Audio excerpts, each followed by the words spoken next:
Guys এখন আমরা চলে আসছি ধর্মপুর পার্কে। তো পার্কটাতে এসে অনেক আমারও ভালো লাগছে যে এখানে অনেকগুলা মানে আর কি বলবো ঘর আছে, তো ভিউগুলো অনেক সুন্দর। তো এখন কথা না বাড়িয়ে এখন আমরা চলে যাব যে পার্কের যে মালিকটা আছে ওনার কাছে যাব এই ডিজাইনগুলো কিভাবে করছে এটা জিজ্ঞেস করার জন্য। তো হ্যালো গাইস, চলে আসছি এখন আমরা তার কাছে। দেখুন ওরফে তার নাম হলো যাই ভুঁইয়া সিভার কি।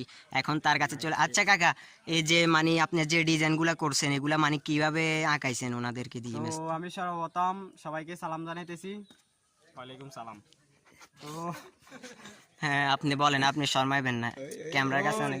এটার পার্কেটার নাম হচ্ছে যাই চিপাচিপি পার্ক, ওরূপে চৌধুরী বাগান বাড়ি।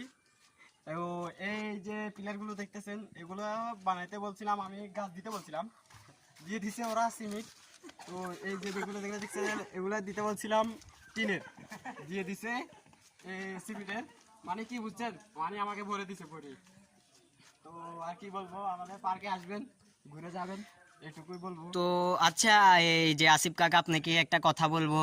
তো আপনি যে এই ডিজাইনগুলা ওই যে ঘরের মানে চালগুলাতে যে ডিজাইনটা করছেন, তো এই ডিজাইনগুলো মানে কিভাবে মিস্ত্রিদেরকে দিয়ে মানে করছেন, মানে এগুলো কিভাবে মানে মানে ক্যাটালগটা কই পাইছেন মানে আপনি? এগুলা এগুলা আমি কিছু ছেলে মেয়েদেরকে বললাম যারা চিপা চাপায় দিতে ইচ্ছুক আছে, তাদেরকে বললাম যে ঘরের ডিজাইনগুলো কি দেওয়া যায়। তো ওরা আমাকে এই ডিজাইনটা দিল, খাতার মধ্যে লিখে দিয়েছে, বলছে যে এই ডিজাইনটা দেন, তাহলে আমরা যাব গিয়ে ওখানে চিপা চাপাই গিয়ে কাজ চালাবো। তো আমিও দিলাম। এখন দেখতেছি এখানে অকারেন্ট বেশি হয়ে যাচ্ছে, যে ছেলেমেয়েরা আসতেছে এখানে পথ মারামারি খেলতেছে। তো আপনার পার্কে তো আসলাম, যা হোক অনেক ভালো লাগছে। এই যে কি সুন্দর ভিউ, মানে কি সুন্দর ওয়েদারটা, ওইটার জন্য ভালো লাগছে। যে এখন আপনার পার্কে যে অকারেন্স গুলা চলে এগুলা তো আপনাকে বন্ধ করতে হবে, না হলে তো আপনার পার্কটা আমরা বন্ধ করে দেবো। আমি চেষ্টা করতেছি এগুলো বদ্ধ করার জন্য, কিছুদিনের মধ্যে এগুলো বদ্ধ হয়ে যাবে। আচ্ছা আসিফ কাকা, এই যে এই মানে যে সৌন্দর্য মানে এগুলো আঁকছেন এগুলো কি দিয়ে করছেন একটু আমারে বলেন, বলেন একটু বলেন।